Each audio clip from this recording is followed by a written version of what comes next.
ఒక ఇంటిని లేదా వ్యాపార సముదాయాన్ని మరి ఏ నిర్మాణాన్నైనా వాస్తు నియమానుసారంగా నిర్మించుకోవడంతోనే సరిపోదు.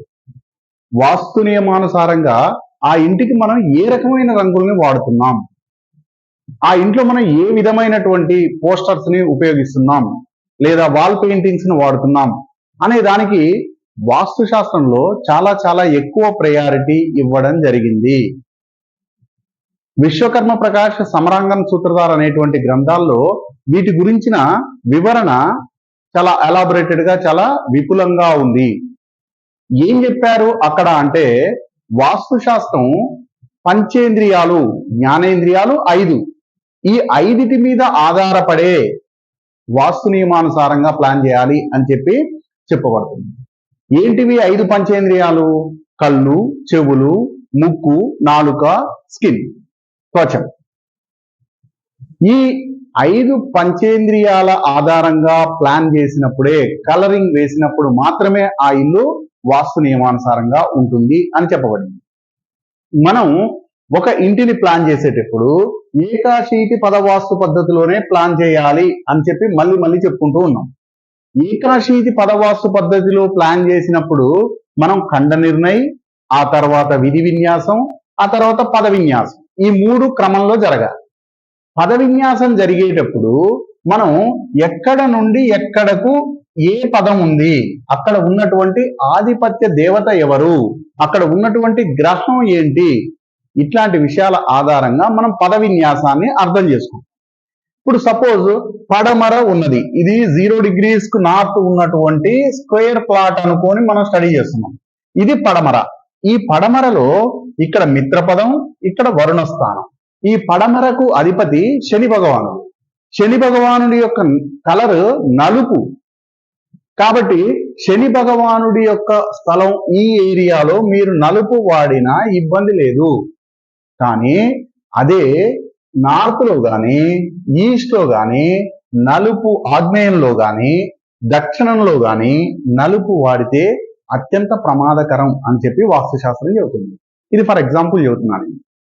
అంటే మరి నలుపు, ఎరుపు, ఎల్లో, పింక్, గ్రీన్ ఇలాంటి డార్క్ కలర్స్ వాడకూడదు ఆ ఇంట్లో అంటే వాడొచ్చు. ఒకవేళ వాడాల్సిన సందర్భం వచ్చినప్పుడు ఆయా దిక్కుల అనుసారంగా, ఆయా పదదేవతల అనుకూలంగా మనం వివిధ రంగులను వాడవచ్చు. కానీ న్యూట్రల్ కలర్స్ వాస్తుశాస్త్రం ఏం చెప్పిందంటే, ఎవరెవరు చేసేటువంటి వృత్తుల ఆధారంగా వారికి రంగులను నిర్దేశించింది. దిక్కుల ఆధారంగా రంగులను చెప్పినప్పటికీ వారు చేసేటువంటి వృత్తి ఆధారంగా ఒక ఇంటలెక్చువల్ ప్రాపర్టీ ఉండేటువంటి, అంటే బ్రాహ్మణికల్ కమ్యూనిటీ, ఒక లెక్చరర్, ఒక టీచర్, ఒక బోధకుడుగా ఉన్నటువంటి వ్యక్తి, బ్రాహ్మణికల్ కమ్యూనిటీ ఉన్న వాళ్లకు వైట్ లేదా గోధుమ రంగు వాడడం ఉత్తమం అని చెప్పింది.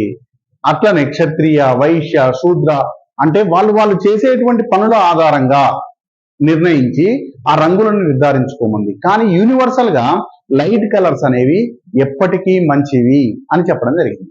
అంతేకాకుండా ఒక ఇంట్లో వాడేటువంటి, మన ఇంట్లో చిత్రాలను వాడుతూ ఉంటాం, పోస్టర్స్ ని పెడుతూ ఉంటాం.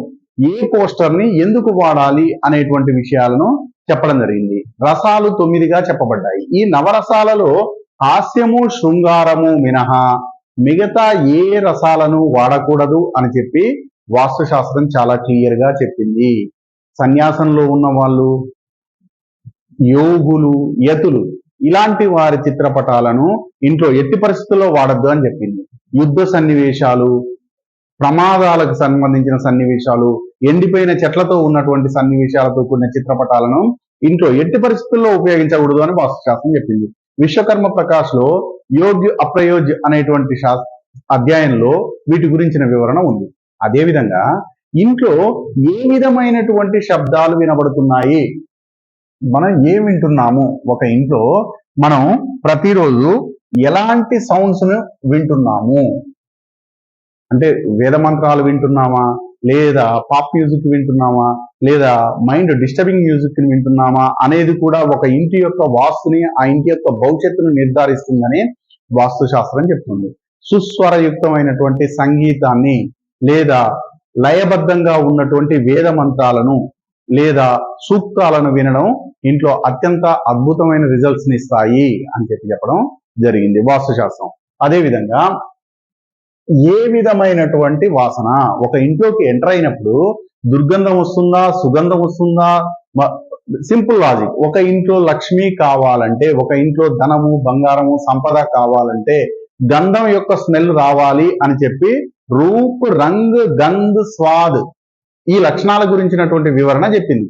ఒక ఇంట్లో లక్ష్మి కావాలంటే గంధాన్ని వాడమని చెప్పింది వాస్తుశాస్త్రం. అట్లనే ఒక ఇంట్లోకి వెళ్ళినప్పుడు ఏ విధమైనటువంటి వాసన, అరోమా, ఫ్రాగ్రెన్స్ వస్తుంది అనే దాన్ని బట్టి ఆ ఇంటి యొక్క వాస్తు నిర్ణయించబడుతుంది అనే విషయాన్ని కూడా వాస్తుశాస్త్రం చెప్పింది.